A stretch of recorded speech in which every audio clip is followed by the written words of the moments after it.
इस श्रृंखला में आज हमारे साथ देश के जाने माने प्रसिद्ध हृदय रोग विशेषज्ञ डॉक्टर गौरव नारायण गुप्ता गोरखपुर से हमारे साथ है, जो हमें हृदय रोग से बचाव और उनके उपचार के बारे में अधिक जानकारी देंगे और साथ ही हेल्दी हार्ट लाइफस्टाइल के विभिन्न पहलुओं के बारे में चर्चा करेंगे। मेरा सवाल डॉक्टर गौरव नारायण गुप्ता आपसे है, उच्च रक्तचाप के लक्षण और कारण क्या है, इसका उपचार क्या है, और साथ ही ये भी बताएं कि जीवन शैली में बदलाव करके बीपी में कैसे मदद मिल सकती है।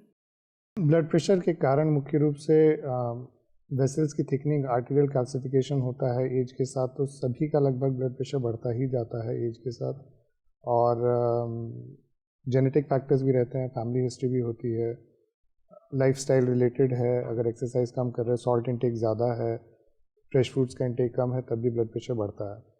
ब्लड प्रेशर के लक्षण बहुत स्पेसिफिक नहीं होते, इसीलिए इसे साइलेंट किलर कहा जाता है, क्योंकि ये अचानक से आता है, धीरे धीरे अपना घर बना लेता है शरीर में, धीरे धीरे बढ़ता रहता है और अचानक से पता चलता है कि कोई एक अंग ठीक से काम नहीं कर रहा, जिसे हम टारगेट ऑर्गन डैमेज भी बोलते हैं।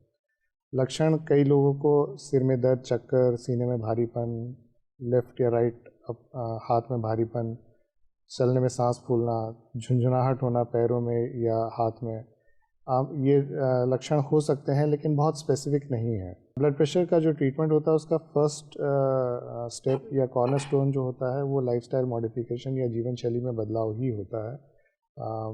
एक्सरसाइज बढ़ाना, नमक का सेवन कम करना, फ्रेश फ्रूट्स बढ़ाना, ताज़ा फल जितना ज़्यादा खाएंगे, पोटेशियम रिच डाइट जितना ज़्यादा अच्छा होगा, उतना ही ब्लड प्रेशर बेटर कंट्रोल होगा। स्ट्रेस कम करना है, मेंटल स्ट्रेस कम करना है, और अच्छी नींद लेना। डॉक्टर गौरव नारायण गुप्ता, एक मिथक है कि एंजियोग्राफी कराने वाले मरीज को एंजियोप्लास्टी करवानी होगी, क्या यह सच है? ये पूरी तरह से सच नहीं है। ये इस पर निर्भर करता है कि एंजियोग्राफी किया क्यों जा रहा है। अगर हार्ट अटैक होने के बाद एंजियोग्राफी कर रहे हैं तो आमतौर पर एंजियोप्लास्टी की ज़रूरत पड़ेगी ही। अगर प्राइमरी एंजियोप्लास्टी कर रहे हैं जिसमें हम डायरेक्टली कैथ लैब ले जाते हैं पेशेंट को, उसमें एंजियोप्लास्टी होगा ही पेशेंट का। अगर हार्ट अटैक नहीं हुआ है पेशेंट को और हम तब एंजियोग्राफी कर रहे हैं तो निर्भर करेगा कि अंदर ब्लॉक्स कितने। अगर ब्लॉक्स कम हैं या ऐसी जगहों पे हैं जिससे कोई विशेष परेशानी नहीं हो रही और लगता है कि दवाओं से ही ठीक रहेंगे, तो दवा का ही ऑप्शन दिया जाता है।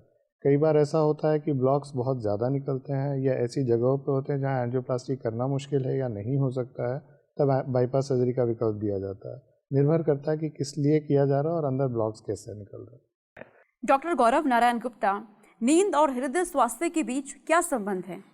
नींद अगर अच्छी आ रही है, अच्छी ले रहे हैं, 6 से 8 घंटे की नींद रोज हो रही है, तो शरीर को पूरी तरह से आराम मिल जाता है। और अगर शरीर को पूरी तरह से आराम मिल जाता है तो एक हेल्दी लाइफस्टाइल का एक पार्ट है। अगर नींद ही पूरी नहीं हो रही, किसी भी कारण से कम सो रहे हैं या नींद ठीक से नहीं आती, बीच में जग जाते हैं, तो उसका असर डेफिनेटली मेंटल स्ट्रेस पड़ेगा, इरिटेबिलिटी बढ़ेगी और कार्डियक प्रॉब्लम स्टार्ट होंगे।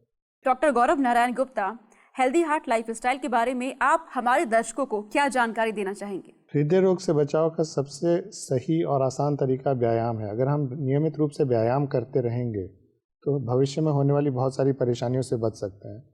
व्यायाम, विगत कई दिनों में आपने सुना होगा, पढ़ा होगा कि कई सारे सेलिब्रिटीज़ को जिम्नेजियम में या व्यायामशाला में अचानक से परेशानी होती है और कुछ लोग रहे भी नहीं।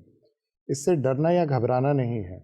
अगर आपने व्यायाम पहले नहीं किया है ज़्यादा, तो अपने फिजिशियन या कार्डियोलॉजिस्ट से मिलिए, एक ट्रेडमिल टेस्ट कराइए, उसी से क्लियर हो जाएगा कि आपकी क्षमता क्या है, आप कर सकते हैं कि नहीं कर सकते हैं।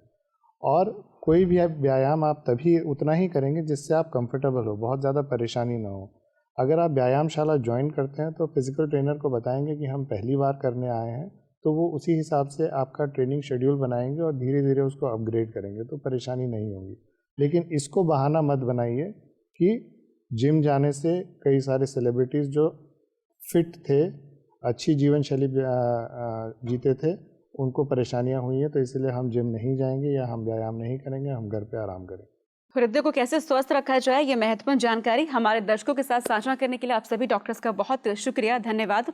हमें उम्मीद है कि हमारे दर्शक तक महत्वपूर्ण जानकारी पहुंची है और हमारे दर्शक इसका पालन भी करेंगे। अधिक जानकारी के लिए लॉगिन करना ना भूलें हमारे फेसबुक पेज दिल से दिल तक हेल्दी हार्ट पर। दिल से दिल तक हेल्दी हार्ट अभियान से यूट्यूब, इंस्टाग्राम और ट्विटर के माध्यम से भी आप जुड़ सकते हैं। लॉगिन करना ना भूलें।